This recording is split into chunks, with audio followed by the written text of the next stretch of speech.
Sabe, às vezes, um trechinho bem curto do Evangelho esconde uma riqueza de doutrina que é, olha, impressionante. É exatamente o que acontece em Marcos capítulo 2. Uma simples pergunta sobre jejum acaba se tornando ponto de partida para uma das revelações mais diretas e profundas que Jesus faz sobre si mesmo. É um verdadeiro banquete de teologia, onde ele se apresenta como Deus, redefine o que é sagrado e nos convida a algo radicalmente novo. Vamos juntos mergulhar nessa riqueza? O cenário aqui é de puro contraste, né? De um lado você tem os discípulos de João Batista e os fariseus todos jejuando, aquela prática de penitência, de espera, e do outro, os discípulos de Jesus simplesmente comendo e bebendo. A provocação no ar é quase palpável. Dá para sentir a pergunta, ué, por que essa aparente falta de seriedade? Mas essa questão, na verdade, não é só sobre comida, é sobre o sentido de tudo. Essa tensão toda revela duas mentalidades completamente diferentes. De um lado, uma religião de luto, de espera por um Messias que ainda não chegou, e do outro, uma celebração, uma alegria que transborda e que parece até ignorar as regras. Mas Jesus vai explicar que não se trata de quebrar regras, e sim de inaugurar uma realidade inteiramente nova. Pensa bem, o jejum dos fariseus era um sinal externo de uma busca interna.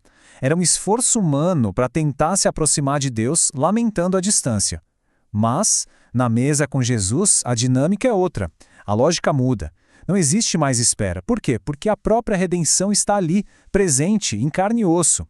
Jejuar na presença da salvação seria a mesma coisa que usar luto no dia do próprio casamento. Simplesmente não faz sentido. E aqui está o centro de toda a confusão. Para quem estava questionando, Jesus era um rabi, um mestre inspirador, talvez, quem sabe, um profeta. Mas eles não conseguiam enxergar o que estava bem diante dos olhos deles, o próprio Deus partilhando uma refeição. A alegria dos discípulos parecia um absurdo, um escândalo, porque a identidade de Jesus ainda era um mistério para eles. E é justamente para responder a essa cegueira que Jesus eleva o nível do debate. Ele não vai ficar discutindo regrinhas de jejum. Não, ele vai revelar quem ele é. E para isso, vai usar uma das imagens mais poderosas de toda a Sagrada Escritura. Que resposta genial! Jesus muda completamente o cenário. É como se ele dissesse, olha, vocês estão achando que isso aqui é um funeral, mas na verdade é uma festa de casamento. E nesta festa, eu sou o noivo. A presença do noivo é o motivo de toda a celebração. E enquanto ele está ali, só existe lugar para a alegria do banquete nupcial. Essa palavra, o noivo, não foi escolhida por acaso, de jeito nenhum. Para qualquer judeu daquela época que conhecesse minimamente as Escrituras, esse título tinha um peso teológico gigantesco. Usar essa palavra era fazer uma afirmação de identidade chocante. Lá no Antigo Testamento, a identidade do noivo, do esposo, é inconfundível. Os profetas de Oséias a Isaías usaram essa imagem do matrimônio várias e várias vezes para descrever a aliança entre Deus e o seu povo. Deus era o esposo fiel e Israel, a esposa.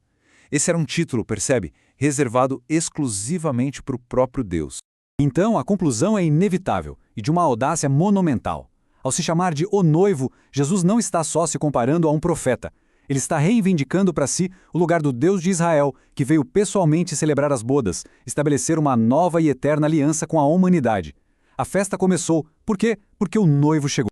Mas a imagem não para por aí. Jesus continua e profetiza que vai chegar o dia em que o noivo será violentamente tirado deles. E nesse dia, sim, eles jejuarão. E com essa frase, ele redefine o jejum cristão para sempre. Não é mais um jejum de espera, mas um jejum de saudade, de união ao sacrifício do esposo na cruz, enquanto se anseia pelo seu retorno triunfal.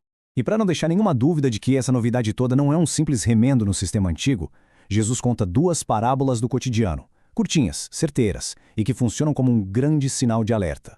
A primeira imagem é a do remendo. Ninguém, em sã consciência, corta um pedaço de tecido novo e forte para consertar uma roupa velha e frágil.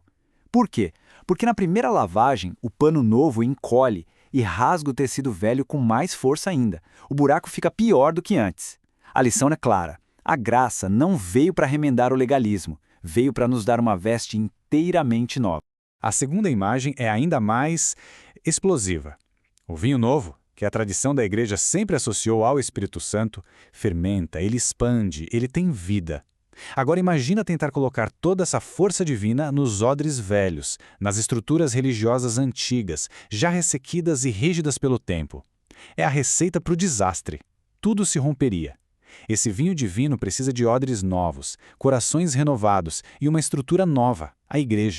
Ok, a teologia é fascinante, é incrível, mas a grande questão é, como é que esse banquete de doutrina alimenta a nossa alma hoje? O que essa passagem nos diz sobre a nossa própria caminhada de fé? Bom, primeiro, a alegria. A vida cristã não pode ter cara de funeral. É uma festa de casamento, porque o noivo está vivo e presente, especialmente na Eucaristia. Segundo, é preciso ser um odre novo. Não dá para querer a graça de Deus sem abandonar os velhos hábitos, as velhas estruturas de pecado. É preciso um coração contrito e renovado. E por fim, o jejum ganha um sentido profundo de amor. É uma forma de dizer ao noivo, eu sinto saudades e me uno ao teu sacrifício por mim. E isso tudo nos deixa com uma reflexão final, que não é para Jesus nem para os fariseus, mas para cada um de nós. O vinho novo da graça, do Espírito Santo, está sendo derramado abundantemente. A questão que ecoa através dos séculos é, será que estamos dispostos a abandonar nossas velhas rigidezes, nossos medos, nosso conforto no que é antigo, para nos tornarmos recipientes novos, flexíveis e abertos para conter a alegria explosiva da salvação?